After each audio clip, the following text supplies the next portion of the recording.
Sema amen. Aba traders, abafanya biashara, abacuruzi nibo bantu ba mbere ubu nyine twavuga ko bategetse isi, kubera ko isi ya none ni amafaranga, kandi kubona amafaranga ni ibyashara. Aba bantu bafite umwete mu buryo budasanzwe, bahora barwana. Umushinwa n'umunyamerika n'umurusiya barahanganye, kandi gitumye bahangana ni business, ni amafaranga. Uyu arakora iki, undi agashaka gukora ikirenze icyo yakoze, undi nawe agashaka gukora. Simvuze Ubudage, simvuze France, simvuze n'ibindi. Donc hariho guhangana mu buryo bwa trade ni business. Hariho intambara ikomeye mu buryo bwa business. Hanyuma technology, uburyo bwa kabiri, aba bantu bakora ikoranabuhanga bafite nabo guhangana. Hari intambara. Iyo Ubushinwa bukoze ikintu, Amerika yifuza gukora ikirenze icyo ngicyo yakoze. Ubu nyine none mu buryo bwa technology n'Ubushiya bwazamutse, Uburusiya bwazamutse. Donc hari intambara yo mu buryo bwa technology. Barahanganye, ibintu birakomeye.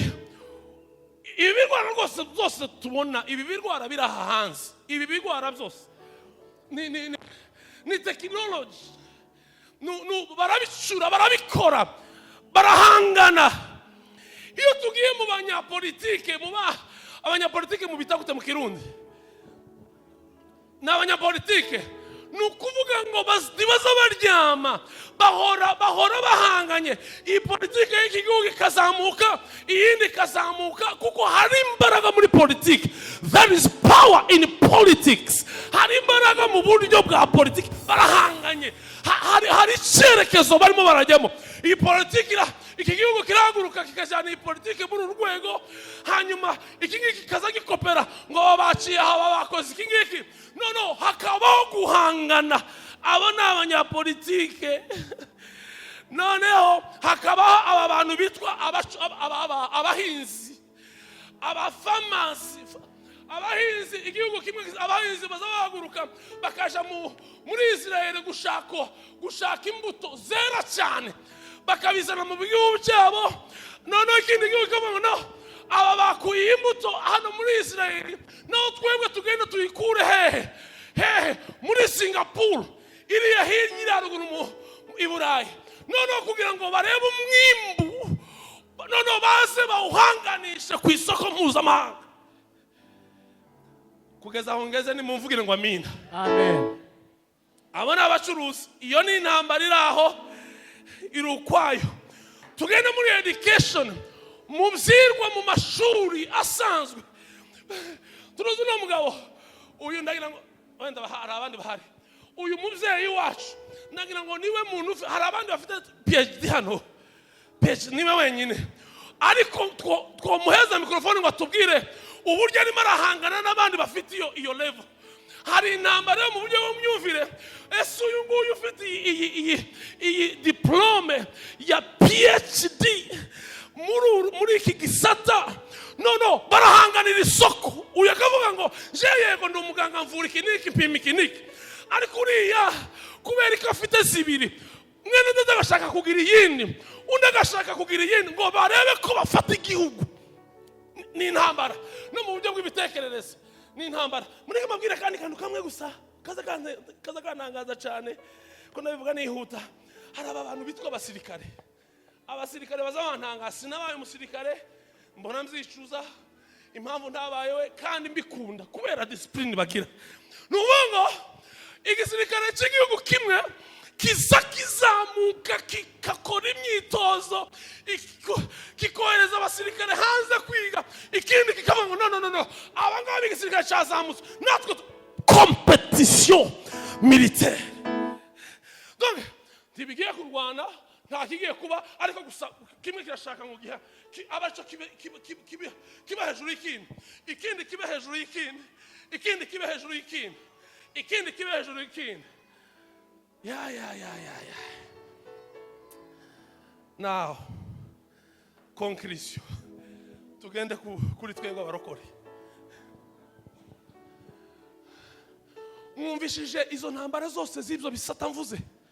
Nimba hari igisata, nimba hariho inzira cyangwa ministeri igowe kubera kutamenya guhangana, kubera kutamenya kwishora mu bintu ngo baba bahanga muri byo, ngo baba bakomeye muri byo, ngo bafate imyanzuro, ni ikintu bita ikanisa. Ikanisa niryo rya mbere ubu tuvuga ry'irinyantege nkeya risigaye rifatirwa ibyemezo. Abantu baza abacuruzi bino bintu byose navuze, abacuruzi baza bakarigira uko barishaka, bahura n'umupasiteri bakamuzunguza, bakamujyamisha, bakamwimika, bakamwibiza, bakamwiburura. Yahura n'umuntu wize uri educated, w'umuhanga cyane, ya pasiteri akagira intege nkeya, cyangwa se undi wese umukristo wakijijwe akagira intege nkeya imbere ye.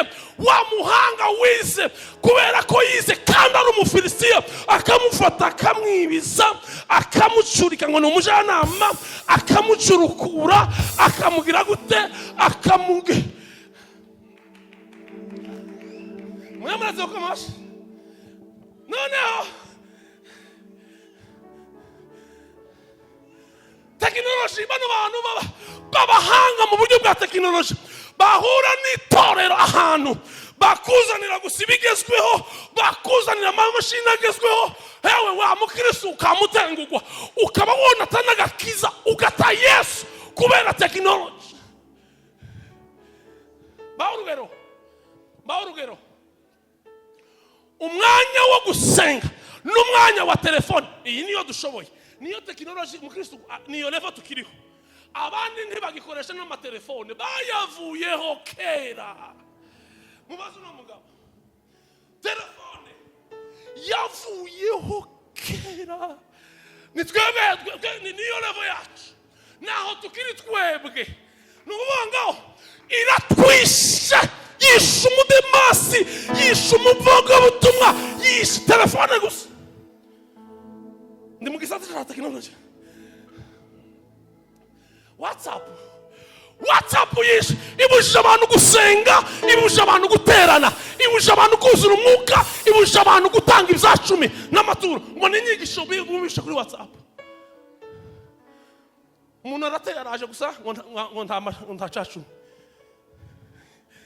Aibe ngo noneho ubonye ga revelation ngo kubera ko ntacacumi kuri WhatsApp ubivuyemo, uvuye muco bevera kwigisha kubera WhatsApp, kubera YouTube. Kuna umubyumve, umwanya wo gusenga n'umwanya wa telefone twobishira ku munzani. Kandi kandi telefone gusa twe turacari hasi, abandi bayivuyeho kera niko mpambabwiye. Zana hasi nukuvuga ngo gusenga byotumbagira amaze nani gatsikamira. Ko murabona ko mwana mwaje kuri uwo munzani, murawuzi uwo munzani, iyo kimwe cyatumbagiye ikindi cyatsikamiye, ikiba gifite ibiro niki nukuvuga uko niko ubuzima bw'umuntu bumeze. None munyemere uyu mugoroba dusenge kandi soza tubwire Imana ngo Mana wokongera kandi ukatwatsa, ukatubzura, wokongera kandi ukatubzura. Will you give us revival? Urashobora kuduha ubuzutse kandi bwo mu mutima, two kwemera tukemezanya, tukabwira Imana ngo Mana duhereze ubuzutse bwo mu mitima. Gushobora ibi bintu, ndi kumwe n'ababyeyi baje, gushobora bino bintu mwababyeyi mwe, ibi gushobora bino bintu, mureke mbabwire kandi mbabwire mu rukundo, gushobora bino bintu mwabayumbe mwe, ibi ngibi nukuba mu buzima bubyutse. murenge mbabwire kano kantu mugasigarane. Ikibyaro ubusutse kirerwa nabwo. Ikibyaro ubusutse kandi kera abantu bazi ko twanezerewe twasaze ngo ubusutse bwaje. Ubusutse ikigereranyo igipimo kizagupimira ubu busutse muri wowe, apana muri gerizo, muri wowe mu mutima wawe, ni igihe uzamenya guhangana n'aba badafite umubiri n'izi ngabo zo mu kirere n'ibi byose. Waba uri umuririmbyi, igihe uhagaze imbere y'abantu urimo uraririmba, kumenya guhangana n'izo mbaraga zo mu kirere ukakimena, waririmba ijuru rikamanuka. Umupasiteri mwiza ntuzamenya uko umutima we ubusutse, yamara agahagarara mu kibanza cye nka pasiteri akarera intama z'Imana. Umuvugabutumwa mwiza ni umuvugabutumwa ubusutse mu mutima, ni umuvugabutumwa uri awake, ni umuvugabutumwa ubusutse ugera hariya mu marembo agasoma ikirere kandi atishebanguye. Mu mutuzo mu bwenge bwose. Umurevera mwiza ni ubusutse mu mutima, nukemurira imanza z'abakristo mu mutima ubusutse. Ngiye gutanga haleluya, iraje tuyazamure. Haleluya! Uwani ubusutse washobora umbe Gaspar mwene data, ongera uhasome one by one. Urwandiko Paulo yandikiye Efeso igice cya 6 n'umurongo wa 12. Kuko tudakirana n'abafite amaraso n'umubiri. Buretse. Kuko bande yeme. Musubize bande. Nikibazo gikomeye dufite nuko abakristo benshi mwarekeye responsabilité abapasiteri. Murabanga abangaba nibo agakiza kacu karimo birononekara. Ariko bano nabaza kutubwira amakuru y'icyo bahawe n'umwami, ariko dusanzwe turi inzembe, dusanzwe turi imiriro,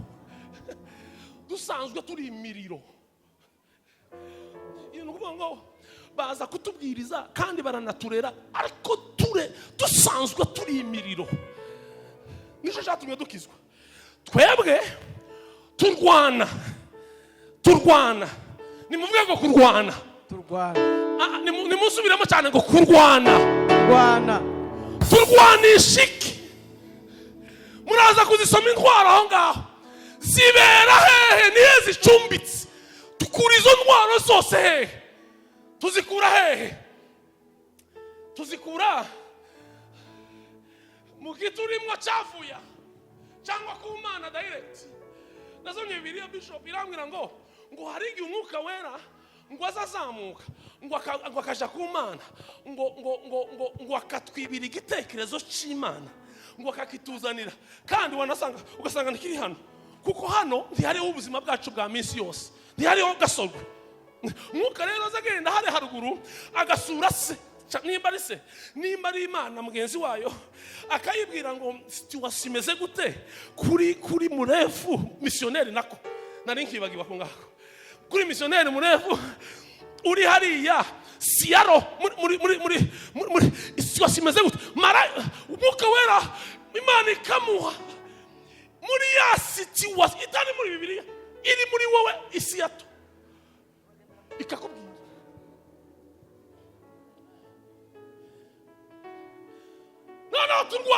Turwanisha ibiturimo ibyo twize, ibyo umwuka yaduhaye. Ikibazo ni iki? Ese wahawe iki?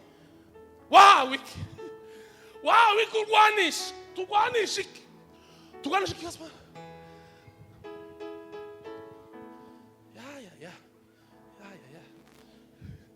Wari wahabumze hasome data tangira. Kuko tudakirana n'abafite amaraso n'umubiri, ahubwo tugira gute? Ahubwo dukirana n'abatware tuzadukirana. Ubushobozi ninde mukiranye uri hano, ninde mu mama w'umukiranye uri hano, ninde mukobwa w'umukiranye uzi gukirana uri hano mu buryo bwo mu mwuka, ariko umwuka uri full supported n'umutima.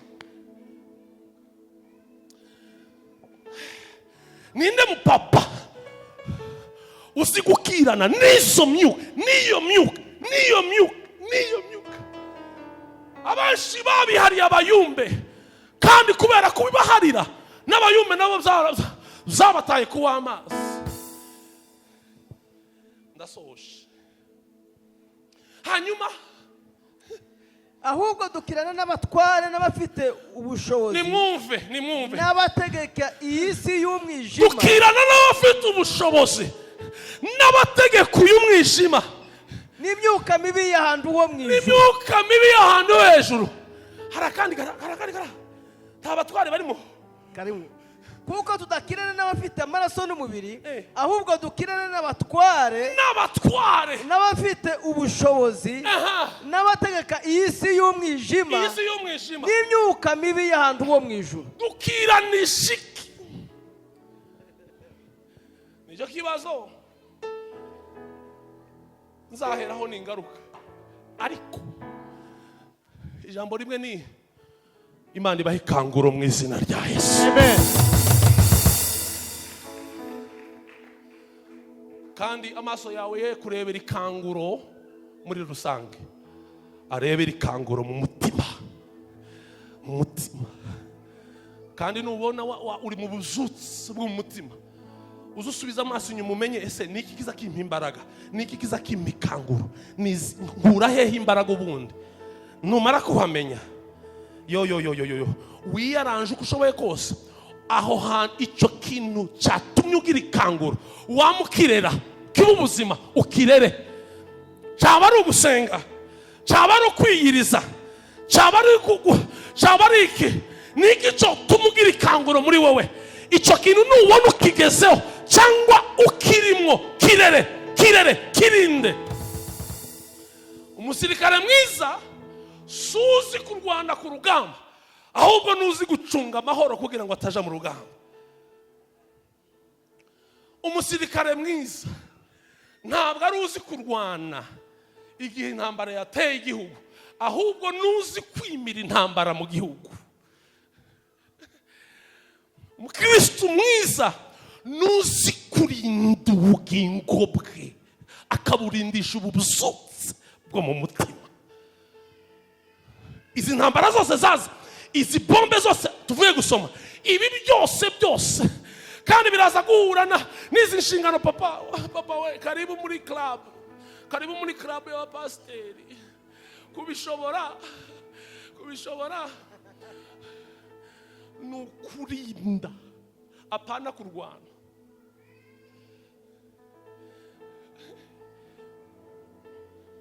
Kuko mfite ubwoba, kuko kurwana ni ibintu bibiri, harimo gutsinda cyangwa gutsindwa. Ariko papa nkubwire, karibu muri club, kurinda ziriya mbunda zose twumvishije zo mu buryo bw'umwuka, tuzirindisha iki? Ubu buzutsi uhore waka, duhore twaka mu izina rya Yesu Kristo. Imana ibahe umugisha.